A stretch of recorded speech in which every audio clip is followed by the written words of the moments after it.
So let's talk a bit about playing brushes.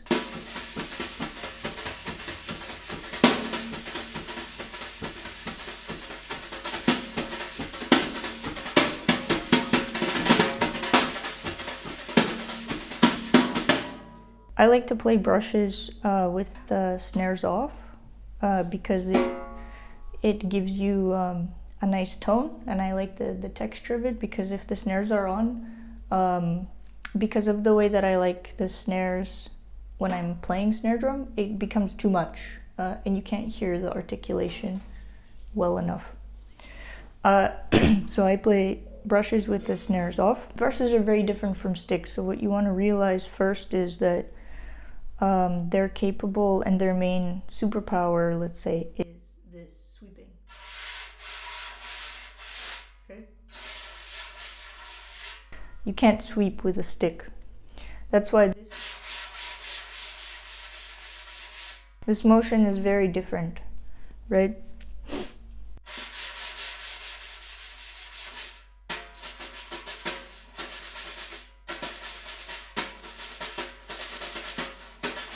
What you could try first is doing this.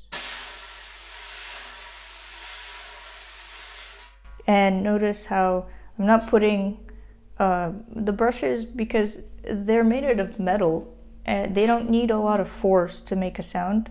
Because if I lay the whole brush down here like this,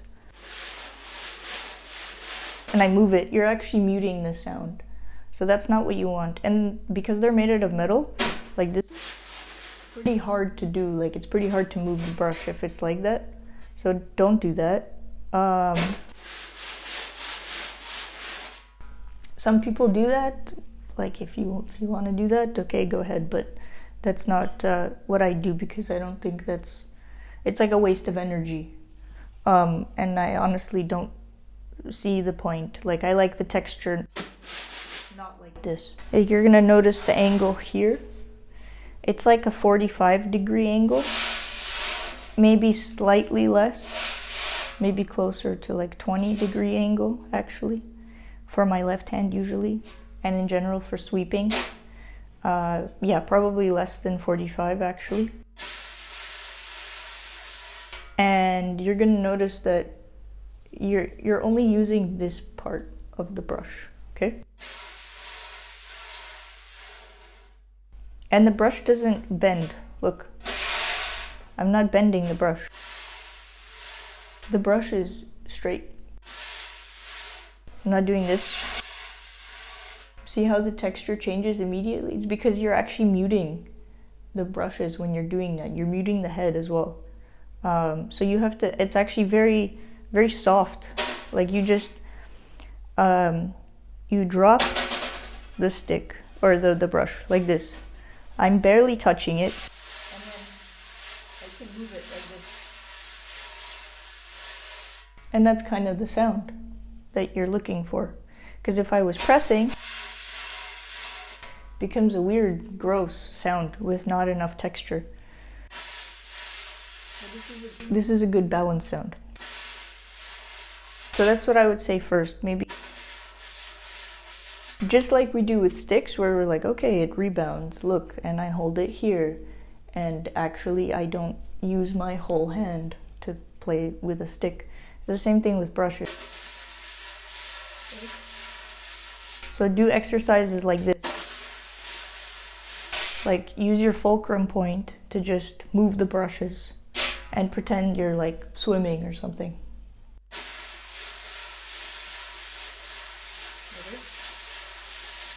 That's kind of the sound that you're looking for. Then, just like with a stick, just wrap your hand around, but try to maintain the same sound. And I'm going counterclockwise with my hand, and I usually make oval shapes like this with my hand, with my left hand, but going this way.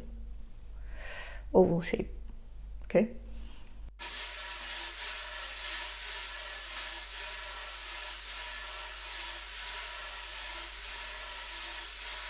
And you hear the direction change, and that's what I'm trying to avoid. I'm trying to have a clean, even sound.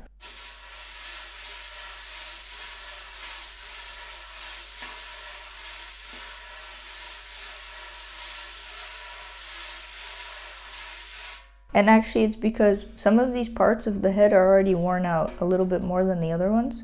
So that's why the sound changes. So sometimes I have to do a wider sweep to avoid the worn out sections. Just use your ear. Okay, but practice that and practice. Add the right hand, make ovals up here. Oval up here, and this one will be clockwise. So right hand is clockwise, left hand is counterclockwise. And it's not symmetrical, and that's fine.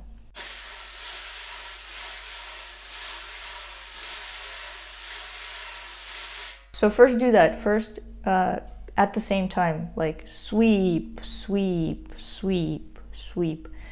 Then I would say try to do a delayed sweep, so like 1 and 2 and 3 and 4 and same motion for both hands, but you're starting your left hand on 1 and you're starting your right hand on and of 1. 1 and 2 and 3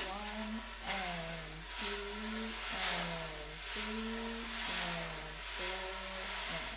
So right hand is on the up beats, left hand is on the down beats. And don't accent anything. I was just accenting so that you could hear, but don't accent anything. We want very even tone. 1 and 2 and 3.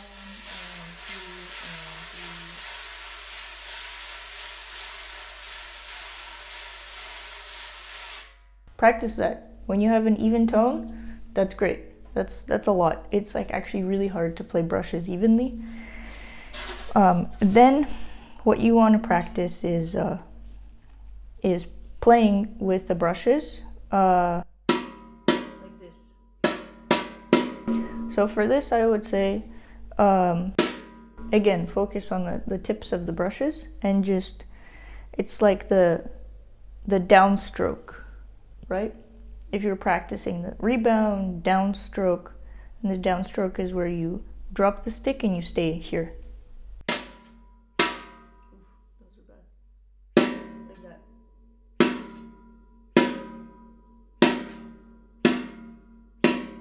Because the brushes don't really rebound, right? So you're going to use downstrokes for accents like that.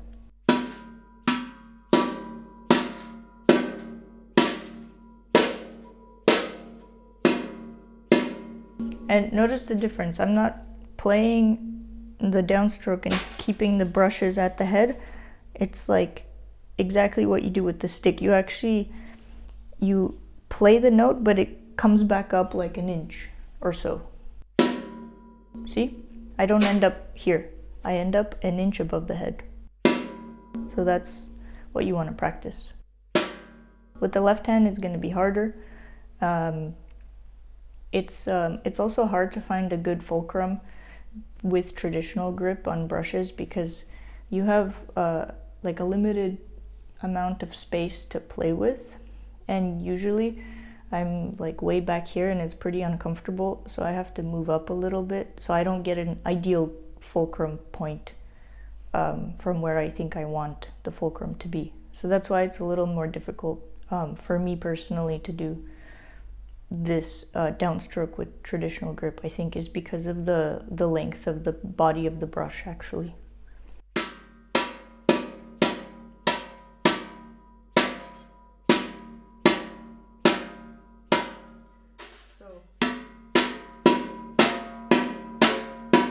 So it'll be easier for you to play with the right hand. So do a few downstrokes with the right hand. You can do this out of time. Do a few with the left hand.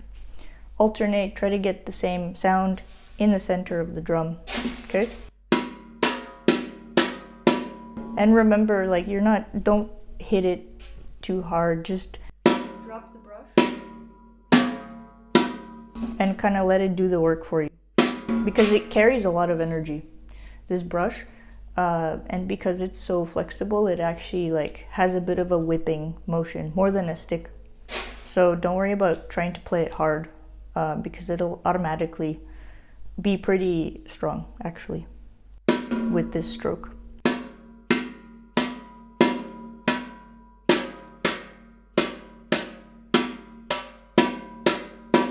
Okay. You can practice like little taps as well.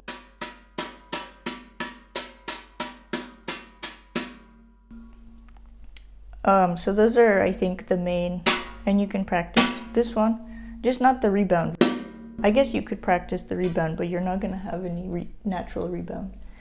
And then what I would say, the main thing that you need to realize about the brushes is like, don't mute the sound.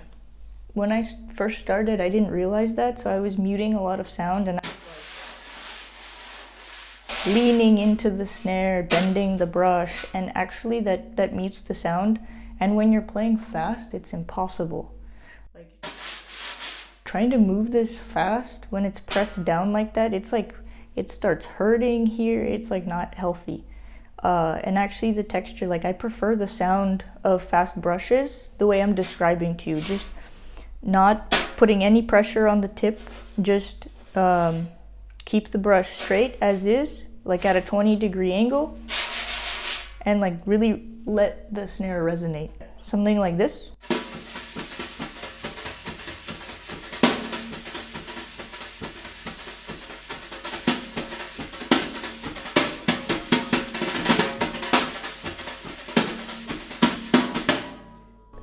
You're gonna notice that the left hand movement gets way smaller, and it's very easy for me to move because, like I said, it's like a 20-degree angle. I'm only doing this, very easy, and this movement, barely moving. It's actually pretty quiet. The thing here is it's like very detailed and very precise, so it cuts through. And because of the pitch, and obviously like it's way better if you have a microphone. Like if you're playing live in a place and the drums have a microphone, it's gonna be way better. But in contexts where you're playing brushes anyway, it's totally fine, like this volume level. And if you want to play louder, just lift a little bit higher for your hits with the right hand, and then maybe push a little bit, but don't bend the brush because that mutes the sound actually. Like this, if you want to play louder with brushes.